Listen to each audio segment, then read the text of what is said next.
Hello guys, what's up? We have here Ford F-150 2021.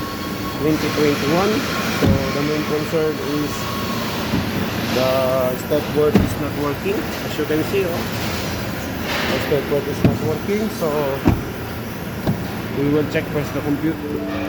We will scan first.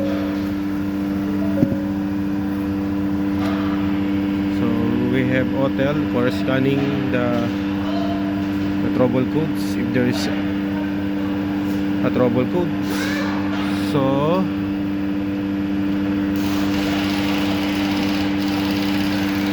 So there is no code for the stepboard, so we will erase this one and we will try. We will clearing the codes and we will try.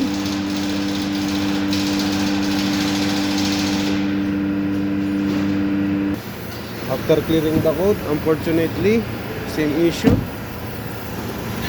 Stepboard is not working. So unfortunately the stepboard is not working. So we will try the other step. We will go to the setting. As you can see, setting, then advanced setting. We can go to the vehicle. We will search for the power running board, and the power running board is off, so we'll make it auto. So we will try again if the stepboard is working now, and hopefully the stepboard is working. So it's a basic. You can edit in the setting of the vehicle on the dashboard using this button. Alright, good job.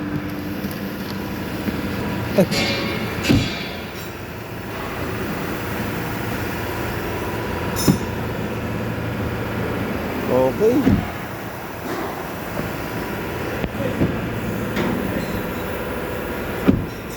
working well.